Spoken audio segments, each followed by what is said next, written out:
Kita sering mikir pramuka itu ya soal kemah, api unggun, sama bikin simpul tali kan? Tapi gimana kalau saya bilang, di balik itu semua sebetulnya ada sebuah rencana yang super detail, sebuah cetak biru buat ngebangun karakter seorang anak. Nah, yuk kita bedah bareng-bareng cetak biru yang luar biasa ini. Ini nih, pertanyaan yang mungkin sering banget kita tanyain ke diri sendiri, entah sebagai orang tua, kakak, atau pendidik. Gimana sih caranya kita benar-benar ngajarin kebaikan, bukan cuma berharap anak itu jadi baik gitu aja? Ternyata mungkin jawabannya emang ada kurikulumnya. Dan benar aja, jawabannya tuh ada, tersimpan rapih di dalam program Pramuka Siaga di Indonesia.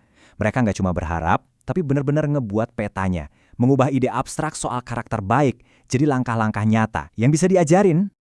Oke, kita mulai ya penjelajahannya. Pertama kita bakal lihat gimana pramuka itu bukan sekedar kegiatan, tapi sebuah kurikulum buat kehidupan.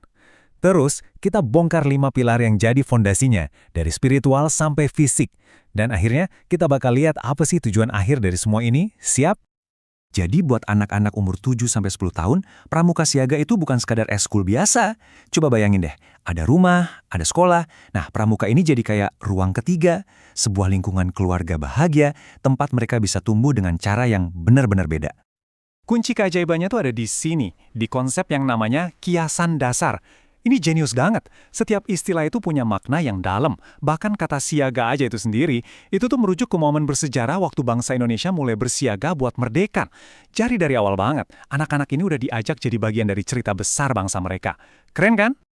Terus gimana persisnya mereka ngelakuin ini? Nah, intinya itu dibangun di atas 5 pilar pengembangan diri. Dan ini bukan daftar acak loh, ini adalah sebuah cetak biru yang sangat terstruktur. Dan inilah kelima pilar itu. Ada spiritual, emosional, sosial, intelektual, dan fisik. Komplit banget. Tujuannya jelas, ngebentuk manusia yang utuh, bukan yang cuma jago di satu bidang doang. Yuk kita mulai dari 2 pilar pertama. Ini fokusnya ke dunia batin seorang anak, soal nilai, keyakinan, dan perasaan mereka. Ini semua tentang ngebangun kompas moral di dalam diri mereka. Spiritual di sini itu luas banget artinya. Ini tentang menumbuhkan rasa syukur, punya keyakinan sama Tuhan, dan punya dorongan buat berbuat baik setiap hari. Dan yang paling penting di negara kayak Indonesia, belajar buat ngehargain keyakinan orang lain. Nah, ini kuncinya. Ada yang namanya Dwi Satya, itu adalah janji yang kamu buat diri sendiri.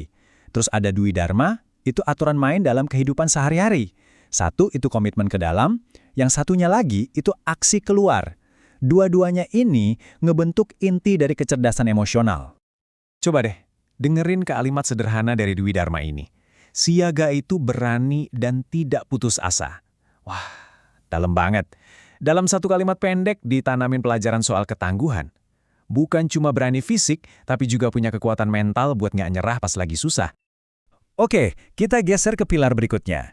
Sekarang kita lihat gimana anak-anak ini belajar berinteraksi sama dunia luar dan ngasah cara berpikir mereka. Intinya sih, gimana caranya jadi warga negara yang baik.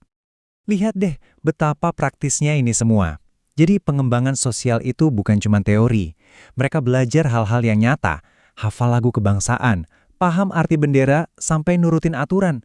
Hal-hal kecil kayak gini yang sebenarnya ngebangun fondasi jadi warga negara yang baik. Nah, buat kecerdasan, ini bukan soal hafalan doang. Ini soal pemahaman. Pramuka Siaga belajar tentang Pancasila bukan sebagai slogan mati, tapi sebagai filosofi hidup yang membentuk negara kita. Lengkap sama simbol-simbolnya yang kaya makna.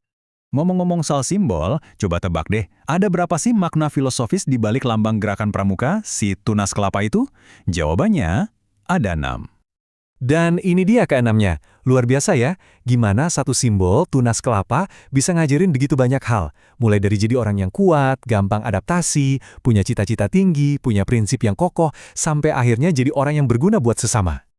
Sekarang kita sampai di pilar terakhir yang sering banget kita dengar. Jiwa yang kuat di dalam tubuh yang sehat. Pilar fisik ini jadi fondasi buat semua pilar yang lain. Tujuannya simple tapi penting banget, ngajarin anak-anak buat kenal sama tubuh mereka sendiri dan punya rasa tanggung jawab buat ngejaganya biar tetap sehat dan kuat. Pendekatannya praktis banget, ini benar-benar pelajaran hidup. Mereka belajar langkah-langkah nyata, mulai dari biologi dasar tubuh, kebiasaan bersih-bersih, pentingnya gerak badan, sampai pola makan yang benar. Jadi setelah kita bedah ke 5 pilar tadi, sekarang waktunya kita satuin lagi semuanya. Gimana semua bagian ini kerja bareng buat mencapai satu tujuan akhir yang sama? Seperti yang bisa kita lihat di sini, tujuannya adalah keseimbangan. Bukan buat nyiptain anak yang super di satu bidang tapi lemah di bidang lain, tapi buat ngebentuk individu yang utuh, di mana setiap aspek dirinya itu tumbuh secara seimbang. Pada akhirnya, semua latihan, semua kegiatan, semua janji itu tujuannya bukanlah buat ngumpulin prestasi di luar yang bisa dipamerin, tapi buat ngebangun sesuatu di dalam, sesuatu yang nggak kelihatan tapi jauh lebih berharga. Sebuah karakter yang kuat, tangguh, dan baik. Itulah tujuan sejati dari cetak biru ini.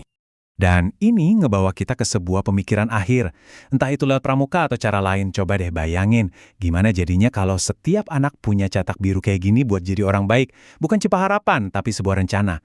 Dunia seperti apa ya yang bisa kita ciptakan bareng-bareng?